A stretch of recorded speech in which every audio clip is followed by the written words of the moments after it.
अस्सलाम वालेकुम नाज़रीन मोहतरम, मैं उमर फारूक हूं और आप मेरा यूट्यूब चैनल उमर स्पीक्स देख रहे हैं। नाज़रीन मोहतरम, भारत ने कल अग्नि 2 मिसाइल टेस्ट किया है, जो कि एक मीडियम रेंज का बैलिस्टिक मिसाइल है, जो कि न्यूक्लियर वॉरहेड ले जाने की, एटमी वॉरहेड ले जाने की पूरी और मुकम्मल सलाहियत रखता है। इसकी मजीद सलाहियत की बात की जाए तो ये तकरीबन 1500 किलोमीटर का वॉरहेड ले जा सकता है, और इसकी रेंज की बात की जाए तो ये तकरीबन 1000 से 2000 किलोमीटर तक आसानी से मार कर सकता है। और हैरानी की और दिलचस्प बात यह है कि इस मिसाइल के जरिए भारतीय फौज कभी भी चीन को टारगेट नहीं कर सकती।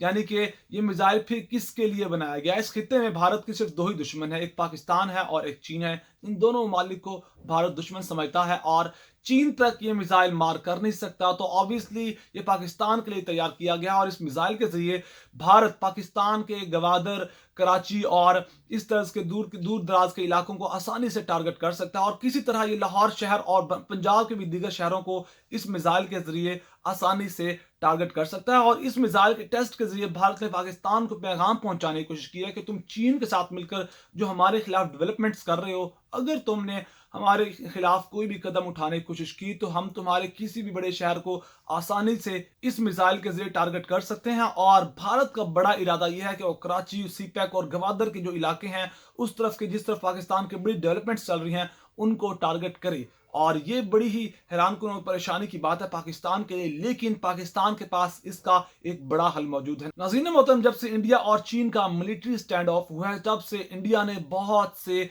मिसाइल टेस्ट किए हैं। इनकी एक लंबी फहरिस्त है, कोई एक दो मिसाइल टेस्ट नहीं किए बल्कि बहुत सारे मिसाइल टेस्ट किए हैं, जिसके जरिए वो चीन और पाकिस्तान को पैगाम पहुंचाना चाहता है, धमकाने की कोशिश करता है, डराने की कोशिश करता है, लेकिन उसकी कोशिश नाकाम हो गई है। और एक बार फिर भारत ने मिसाइल टेस्ट किया है, एक बार फिर डराने और धमकाने की कोशिश की है, लेकिन पहले ही की तरह नाकाम होगा। और नाज़रीन मोहतरम, भारत अब उस स्टैंड ऑफ के बाद पाकिस्तान को भी चीन ही की तरह ट्रीट करने की कोशिश कर रहा है। भारत पाकिस्तान और चीन को एक ही तरह ट्रीट करने की कोशिश कर रहा है। और जो मिसाइल भारत ने टेस्ट किए हैं उनमें लीडिंग एज मिसाइल सिस्टम है, एक हाइपरसोनिक क्रूज मिसाइल है, हाइब्रिड मिसाइल है, एंटी रेडिएशन मिसाइल है, आईसीबीएम यानी कि इंटरकॉन्टिनेंटल बैलिस्टिक मिसाइल सिस्टम है, और न्यू जनरेशन का न्यूक्लियर केपेबल एग्नि प्राइम मिसाइल शामिल है। अब तक के 5 से 6 मिसाइल हैं जो भारत ने सिर्फ 1 से 2 साल के अंदर अंदर टेस्ट किए हैं, और ये बड़े ताकतवर किस्म के मिसाइल हैं जिनके जरिए भारत और पाकिस्तान और चीन को किसी तरह थ्रेट करने की, धमकी देने की कोशिश कर रहा है। और भारत की सूरत हाल मिसाइलों की देखी जाए तो, उसके तजुर्बात देखे जाए तो, अब चीन और पाकिस्तान ने भी अपनी मुकम्मल तैयारी कर ली है, और भारत कभी भी पाकिस्तान पर हमला कर सकता है। और उसकी माजी में हजारों मिसाइलें मौजूद हैं कि किस तरह भारतीय फौज ने गीदड़ों की तरह रात के अंधेरे में घुसकर पाकिस्तान में कार्रवाई करने की नाकाम कोशिश की, और फिर जूते खाकर उल्टे पांव वापस अपनी सरहद की तरफ भागना पड़ा। और इसकी सबसे बड़ी मिसाल 27 फरवरी 2019 की है। ये एक मार्का था जिसके दौरान भारतीय फौज ने गीदड़ों की तरह रात के अंधेरे में पाकिस्तान के अंदर घुसकर कार्रवाई करने की कोशिश की, झूठी सर्जिकल स्ट्राइक करने की कोशिश की, और चंद दरख्तों को नुकसान पहुंचाया और वापस चले गए। और फिर अगले दिन दिन की रोशनी में पाकिस्तान की फौज ने किसी तरह उनके तैयारों को घेर कर अपनी सरहद की तरफ लाकर उनको मार भगाया, और उनको बताया कि कार्रवाई दिन की रोशनी में इस तरह कामयाब कार्रवाई की जाती है, रात के वक्त तो गीदड़ घुसते हैं, शेर नहीं घुसते। और इस तरह का मोदी दोबारा फिर हमला कर सकता है। अब उसके पास मिसाइल बेहतरीन से बेहतरीन मौजूद हैं, तो वो किसी भी किस्म की किसी भी वक्त मोदी शरारत कर सकता है। और मोदी जैसे शख्स से इस किस्म की शरारत की उम्मीद की जा सकती है कि वो पाकिस्तान के खिलाफ किसी किस्म की कार्रवाई या कोई ऐसे शैतानी खेल खेल सकता है। तो दूसरी जानब अब चीन के खिलाफ तो मोदी सरकार कभी भी बैलिस्टिक मिसाइल या बैलिस्टिक एटमी मिसाइल से हमला नहीं कर सकता, क्योंकि उस मिसाइल को रोकने की चीन के पास सलाहियत मौजूद है। और अगर चीन के पास ये सलाहियत मौजूद है तो ऑब्वियसली इसका मतलब है कि चीन पाकिस्तान को भी ये टेक्नोलॉजी देगा, क्योंकि पाकिस्तान चीन के लिए बहुत इंपॉर्टेंस और बहुत अहमियत का हामिल है।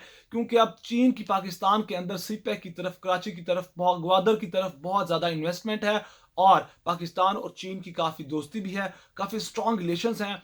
तो अब चीन पाकिस्तान को भी ये टेक्नोलॉजी देगा कि किस तरह भारत के साथ निपटा जाए। और जब 27 फरवरी का ये वाकया हुआ था, तब भारत ने पाकिस्तान पर एटमी हमले की पूरी तैयारी कर ली थी। और पाकिस्तान को जब इसकी भनक पड़ी तो पाकिस्तान ने भी भारत के 5 से 6 शहरों को टारगेट कर लिया था कि अब इन पर हम हमला करेंगे। अगर भारत की जानिब से कोई हमला किया जाता है तो हम उससे पहले भारत के 5 से 6 शहरों को टारगेट करेंगे। और फिर पाकिस्तान के वजीर आज़म इमरान खान ने आलमी जो रहनुमा थे उनको भी फ़ोन किया था कि अब हम किसी भी हमले का कड़ा जवाब देंगे। और ये पाकिस्तान के वज़ीर आज़म ने आलमी रहनुमाओं को इस बात से आगाह कर दिया था, जिसके बाद फिर आलमी रहनुमाओं ने मोदी सरकार पर दबाव डाला और उन्होंने अपना इरादा बदला। यानी कि माजी में भी तकरीबन 2 साल पहले मोदी ने पाकिस्तान पर एटमी हमले की पूरी तैयारी कर ली थी और जनरल असम्बली में इमरान खान ने भी कहा था कि अगर कोई भी मुल्क, दुश्मन मुल्क, भारत की तरफ इशारा था कि अगर पाकिस्तान पर एटमी हमले या किसी भी किस्म के छोटे से छोटे हमले या झूठी सर्जिकल स्ट्राइक की भी कोशिश करता है, तो हम एक एटमी मुल्क हैं,